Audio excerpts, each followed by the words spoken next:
Hi అండి. నమస్తే. Welcome to మా ఇంటి రుచులు బై రాజీరామ్. ఈరోజు మన వీడియోలో ఎంతో టేస్టీగా, ఈజీగా ఇంట్లోనే గోబీ మంచూరియాని ఎలా ప్రిపేర్ చేసుకోవాలో చూసేద్దామా? ఈ గోబీ మంచూరియాని ఇంట్లో ఉన్న వాటితోని ఈజీగా, టేస్టీగా ప్రిపేర్ చేసుకోవచ్చండి. ఈ విధంగా చేశారంటే కనుక టేస్ట్ మట్టుకి నెక్స్ట్ లెవెల్లో ఉంటుందండి. గోబీ మంచూరియాని ఇలా చేసుకుంటే రెస్టారెంట్ స్టైల్లో మించిన రుచి ఉంటుందండి. అంత టేస్టీగా ఉంటుంది. సో ఆ ఈజీ ప్రాసెస్ ఏంటి ఇప్పుడు చూసేద్దాం. గోబీ మంచూరియా ప్రిపేర్ చేసుకోవడానికి ముందుగా మీడియం సైజు ఉన్న ఒక కాలీఫ్లవర్ తీసుకొని వీడియోలో చూపిస్తున్న విధంగా ముక్కలు కట్ చేసి తీసుకోండి. ముక్కలు అనేవి మరీ పెద్దగా కాకుండా మీడియం సైజు ఉన్నట్టుగా కట్ చేసుకోండి. ఇప్పుడు వీటిని ఉడికించుకోవడం కోసం స్టవ్ మీద గిన్నె పెట్టుకొని సరిపడగా నీళ్లు పోసుకోండి. ఇందులోకి ఒక 1/2 టేబుల్ స్పూన్ వరకు సాల్ట్, 1/2 టేబుల్ స్పూన్ వరకు పసుపుని వేసుకొని ఒకసారి మరిగించుకోండి. నీళ్ళు అనేది మరగడం స్టార్ట్ అయిన తర్వాత మనం ముందుగా కట్ చేసి పెట్టుకున్నాం కదండి కాలీఫ్లవర్ ముక్కలు, ఆ వేడి నీళ్ళలో ఈ కాలీఫ్లవర్ ముక్కలు వేసేసుకోండి. ఈ కాలీఫ్లవర్ ముక్కలు వేసేసుకున్న తర్వాత కలుపుతూ 2-3 నిమిషాల పాటు ఉడికించుకోవాలండి. మరీ ఎక్కువగా ఉడికించేసామంటే ఈ కాలీఫ్లవర్ ముక్కలు అనేది సాఫ్ట్గా అయిపోతాయండి. మరీ అంత ఎక్కువేం ఉడికించుకోవాల్సిన అవసరం ఏం లేదు. ఎప్పుడైతే ఉడకడం స్టార్ట్ అవుతుందో అప్పుడు ఒక జాలిగరిటెని తీసుకొని ఈ కాలీఫ్లవర్ ముక్కలు మొత్తం తీసేసుకొని ఒక గిన్నెలోకి వేసుకోండి. వాటర్ అంతా ఎక్కడ లేకుండా ఒక గిన్నెలోకి తీసి పెట్టుకోండి. ఇలా మొత్తం అన్నీ తీసేసుకున్న తర్వాత ఇప్పుడు ఇందులోకి మిగతా వాటిని యాడ్ చేసుకుందామండి. టేస్ట్కి సరిపడా సాల్ట్, ఒక 1 టేబుల్ స్పూన్ వరకు కారం, 2 టేబుల్ స్పూన్ వరకు మైదా పిండి, 2 టేబుల్ స్పూన్ వరకు కార్న్ఫ్లోర్ని కూడా యాడ్ చేసుకోండి. ఇప్పుడు ఇందులోకి ఫ్రెష్గా దంచుకున్న అల్లం వెల్లుల్లి పేస్ట్ ఒక 1/2 టేబుల్ స్పూన్ ఉండేలాగా వేసుకోండి. ఇవన్నీ ముక్కలకు బాగా పట్టేలాగా ఒకసారి బాగా కలుపుకోండి. స్పూన్తో అవ్వదు కాబట్టి చేత్తోనే ఒకసారి బాగా కలుపుకోవాలి. కాలీఫ్లవర్ ముక్కలకి పిండిని బాగా పట్టించుకున్న తర్వాత పొడి పొడిగా ఉంటుంది కదా, ఒక 2 టేబుల్ స్పూన్ల వరకు వాటర్ ఇలా జల్లుకొని ఒకసారి కలుపుకోండి. కాలీఫ్లవర్ ముక్కలకు పిండి బాగా కోటింగ్ అయ్యేలాగా కలుపుకోండి. వాటర్ అనేది మరీ ఎక్కువగా వేసేసుకోవద్దు. కలుపుకున్న తర్వాత స్టవ్ మీద ప్యాన్ పెట్టుకొని డీప్ ఫ్రైకి సరిపడగా ఆయిల్ వేడి చేసుకోండి. ఆయిల్ అనేది బాగా వేడెక్కిన తర్వాత ఒక్కొక్క కాలీఫ్లవర్ ముక్కలు తీసుకొని ఆయిల్లో వేసుకోవాలండి. మొత్తం అన్నీ వేసేసుకోవడానికి అవ్వదు కాబట్టి ఆయిల్కి సరిపడగా వేసుకొని ఫ్రై చేసుకోండి. కాబట్టి ఆయిల్కి సరిపడగా తీసుకొని మంటని మీడియం ఫ్లేమ్లో పెట్టుకొని వీటిని ఫ్రై చేసుకోవాలండి. హై ఫ్లేమ్లో పెట్టేసి ఫ్రై చేశారంటే పైన కలర్ అనేది వస్తుంది, లోపల అనేది ఉడకదండి. కాబట్టి మంటని మీడియం ఫ్లేమ్లో అడ్జస్ట్ చేసుకొని వీటిని ఫ్రై చేసుకోండి.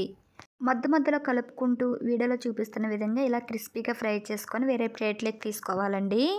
చూసారు కదండి, ఇలా ఫ్రై చేసుకొని ప్లేట్లోకి తీసుకున్న తర్వాత మిగతా వాటిని కూడా ఆయిల్లో వేసుకొని బాగా క్రిస్పీగా అయినంత వరకు ఉంచుకొని ఫ్రై చేసుకొని ప్లేట్లోకి తీసుకోవడమేనండి. ఇలా క్రిస్పీగా అయినంత వరకు ఫ్రై చేసుకొని ప్లేట్లోకి తీసుకోవడమేనండి. మొత్తం అన్నీ ఇలా ఫ్రై చేసుకున్న తర్వాత ఇప్పుడు మిగతా ప్రాసెస్ ఏంటో చూద్దామండి. ఇప్పుడు స్టవ్ మీద వేరే ప్యాన్ పెట్టుకొని అందులోకి ఒక 2 టేబుల్ స్పూన్ వరకు ఆయిల్ వేసుకోండి.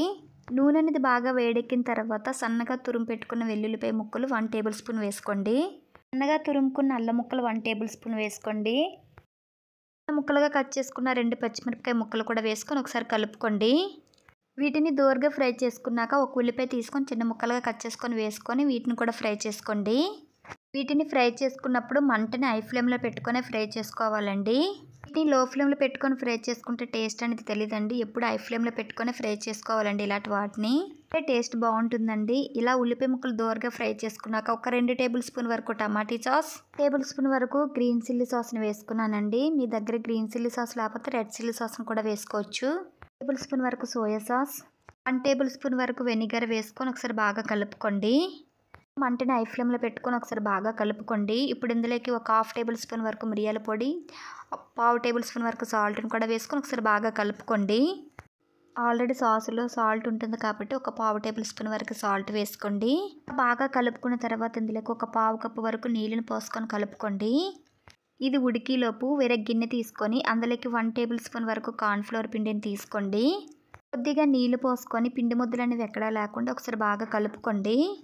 పిండి ముద్దలు అనేవి ఎక్కడా లేకుండా ఇలా బాగా కలుపుకున్న తర్వాత మనం ఉడికించుకున్న సాస్లోకి పిండిని కలుపుకున్నాం కదండి, కార్న్ఫ్లోర్ పిండిని అది వేసేసుకొని కలుపుకోండి. కార్న్ఫ్లోర్ పిండిని వేసుకున్నామంటే ఈ మంచూరియా టేస్ట్ చాలా బాగుంటుందండి.